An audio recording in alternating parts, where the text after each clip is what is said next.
भाजी मंडईत जर का असा ताजा भोपळा मिळाला ना, तर भोपळा घारगे बनवलेच पाहिजेत.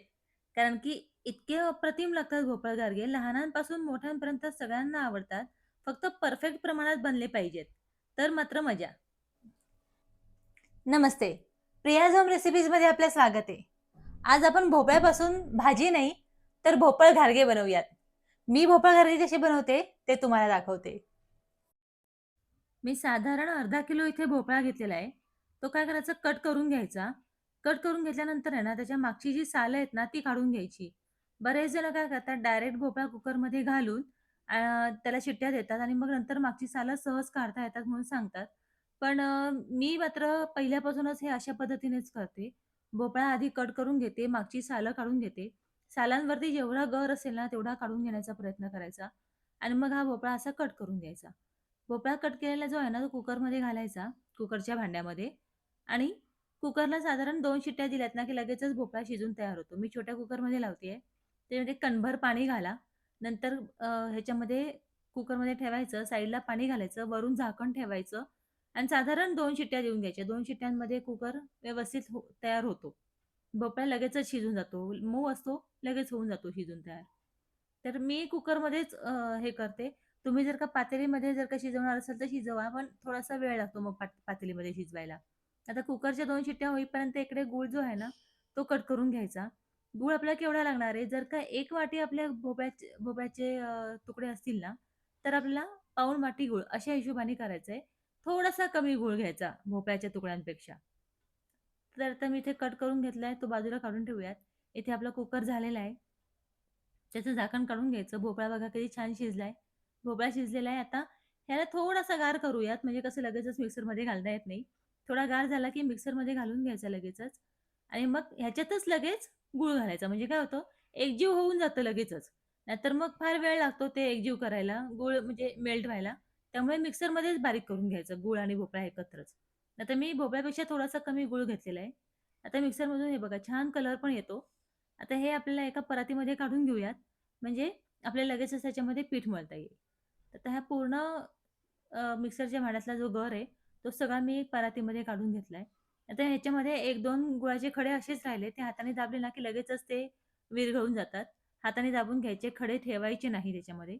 नंतर काय करायचं, अगदी चवीसाठी अगदी थोडंसं पाव चमचा इथे तिखट टाकलंय, पाव चमचा हळद आणि पाव चमचा मीठ घालायचं. कुठलाही गोड पदार्थ असेल ना, त्यात थोडंसं मीठ घालायचं, छान लागतो आणि हळदीने कलर छान येतो आणि थोडंसंच तिखट. म्हणून हे तिन्ही घालायचं आणि छान व्यवस्थित मिक्स करून घ्यायचं ह्या गरामध्ये सगळं काही, भोपळ्याच्या गरमध्ये. म्हणजे काय होतं, की पिठाला व्यवस्थित ते लागतं ज्यावेळेला आपण पीठ घालू त्यावेळेला. ते व्यवस्थित हे मिक्स करून झालं ना, की मग ह्याच्यामध्ये पिठं घालायची आहेत. तर आता पीठ घालताना मी काय करणार आहे, ह्याच्यामध्ये एक अर्धी वाटी गव्हाचं पीठ घालणार आहे. मग ह्याच्याने मऊसूतपणा येतो आणि 1 वाटी तांदळाचं पीठ घालणार आहे. 1 वाटी तांदळाचं पीठ घालून घ्यायचं आणि व्यवस्थित मिक्स करायचं. आपल्याला इथे प्रॉपर असं छान घट्टसर जसं आपण कणिक मळतो तसा गोळा मळून घ्यायचा आहे. त्यामुळे व्यवस्थित हे पीठ असं मिक्स करून घ्यायचं आणि आता काय करायचं, जेवढं कमी पडेल ना, तेवढं थोडं-थोडं करून तांदळाचं पीठ घालायचंय. मी इथे गव्हाचं पीठ नाही घालणार आहे, तांदळाचं पीठ घालणार आहे. तांदळाचं पीठ घातल्याने काय होतं, खुसखुशीतपणा येतो. बरेच जण काय करतात, भोपळ घारगे बनवताना तांदळाचं पीठ थोडंसं घालतात आणि बाकीचं गव्हाचं पीठ वापरतात. पण त्याच्याने काय होतं, फार मऊ पडून जातं ते भोपळ घारगे, खुसखुशीत होत नाहीत आणि थोडेसे चांबट पण होतात. त्यामुळे शक्यतो तांदळाचं पीठ जास्त घालायचं गव्हाच्या पिठाच्या पेक्षा. त्यामुळे मी आता हे बघा मळताना आता मी अर्धी-अर्धी वाटी म्हणजे साधारण टोटल 2 वाट्या मी तांदळाचं पीठ घातलं याच्यामध्ये. आधी 1 वाटी घातलं होतं, नंतर अर्धी-अर्धी अशा 2 वाट्या घातलं. आता व्यवस्थित हा पिठाचा गोळा मळता येतोय बघा. आता छान एकजीव करून घ्यायचा व्यवस्थित हा गोळा आपल्याला मळून घ्यायचा आहे सगळं एकत्र करून. हे बघा व्यवस्थित मळलं गेलं. आता काय करायचं अगदी शेवटी आहे ना, अगदी थोडंसं तेल घ्यायचं, अगदी अर्धा चमचा हाताला लावून घ्यायचं आणि हे मळून घ्यायचं. म्हणजे एकदम परफेक्ट आपला गोळा इथे मळून तयार होतो पिठाचा. आपण कशा पद्धतीने पीठ मळतो ना, त्याच्यावरती डिपेंड आहे आपले भोपळा घारगे कसे तयार होतात. हे बघा, मी आता किती सुंदर असा परफेक्ट गोळा मळून घेतलेला आहे हा.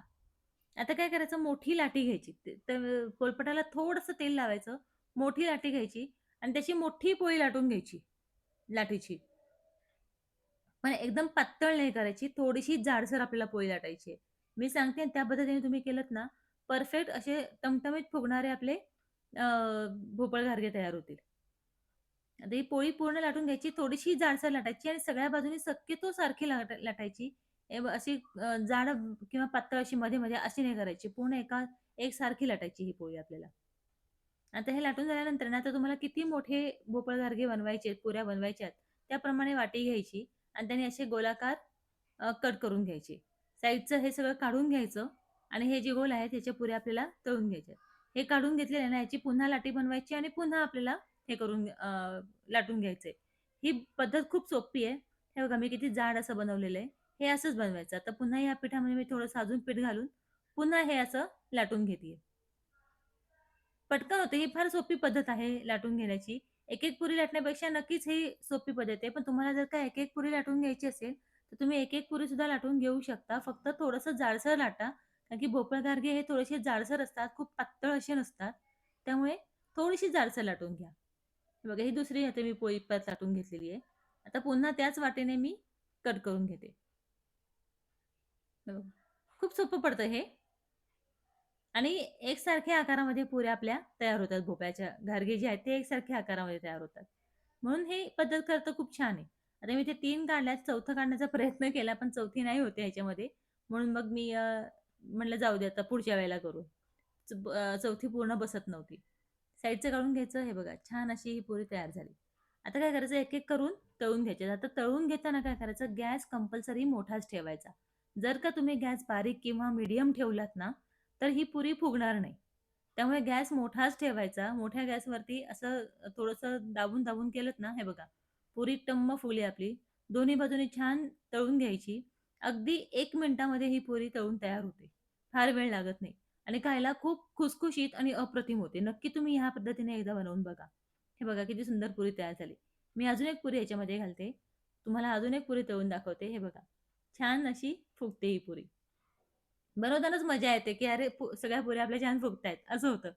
हे बघा किती छान फुगली ही पण पुरी.